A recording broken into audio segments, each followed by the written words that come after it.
አመሰግናለሁ። እንግዲህ በዛሬው ዕለት በዚህ በሸዋ ጠቅላይ ግዛት በመዘዞ ቀጠና እንገኛለን። እንዲህ ሰሞኑን ከከተራ በዓል ጀምሮ ዛሬ ጥር 12 ነው። ጥምቀት በሰላም ተከብሮ ተጠናቋልና ህዝባችንም እንደሚታየው ያለምንም የጸጥታ ችግር እያከበረ ይገኛል።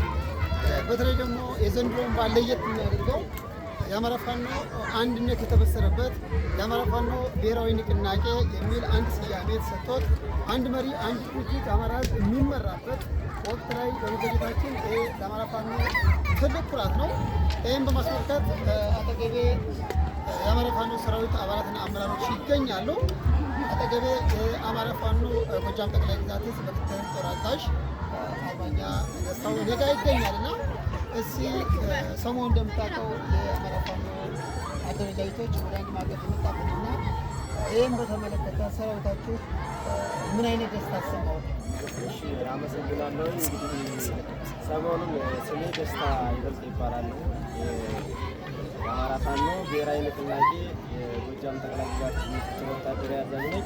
እንደሚታወቀው እንግዲህ አዲሱ ድርጅታችን መሪዎቹን መርጦ አንድ አድርጎ የአማራ ፋኖ አንድ አድርጎ ደስታችንን አብስሮናል። በዚህም ደስታ ሰራዊታችን እጅግ ከፍተኛ ደስታ ውስጥ ገብቷል። እኛም ደግሞ እንግዲህ ከብዙ ቦታዎች ተንቀሳቅሰን ዛሬ ላይ የምንገኘው በአማራ ፋኖ ብሔራዊ ንቅናቄ በሸዋ ጠቅላይ ግዛት እዝ ውስጥ ነው። እንግዲህ ጓዶቻችንን አግኝተናል፣ በጣም ተደስተናል።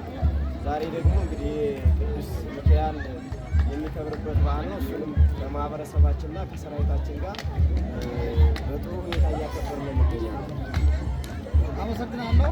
አርበኛ ጥምቀትን በሸዋ እንዴት አያችሁት? ጥምቀትን በሸዋ እንግዲህ በጣም ደስ የሚል በዓል ነው እየተከበረ ያለው። እንግዲህ በጣም ደስ ብሎኛል ለመናገር ያው ሁሉንም ሰራዊቱንም ስላገኘው ማህበረሰቡ ጋርም ስለተዋወቅ እጅግ ደስተኛ ሆነናል።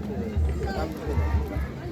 በመጨረሻም ለህዝባችሁ ለመላው የአማራ ፋኖ ሰራዊት የምታስተላልፈው መልዕክት ካለ? እንግዲህ ያው ለአማራ ህዝብ የምናስተላልፈው መልዕክት ምንድን ነው? ማህበረሰባችን እስካሁን ድረስ ለምን አንድ አትሆኑልኝ የሚል ጥያቄ አንስቶ ሁሉ ጊዜ አንድ ሆኑልን የሚል ጥያቄ ነበር ያለው። አሁን ግን የአማራ ፋኖ አንድ ሆኗል፣ መሪውን መርጧል። ስለዚህ ማህበረሰባችንን ከጎናችን ሆኖ የአገዛዙን ስርዓት ለአንዴና ለመጨረሻ ጊዜ ግልሰኝ የምንጥልበትን እርዳታውንና እርጃኙን እንፈልጋለን። ማህበረሰባችን ይህን እንዲያግዘን እንፈልጋለን። ከዛ ውጭ ደግሞ በአገዛዙ ውስጥ ያሉ ወንድሞቻችን አሉ።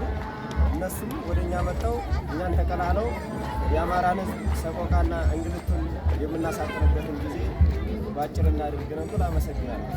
አርበኛ ስለሰጠኝ ማብራሪያ አመሰግናለሁ። አርበኛ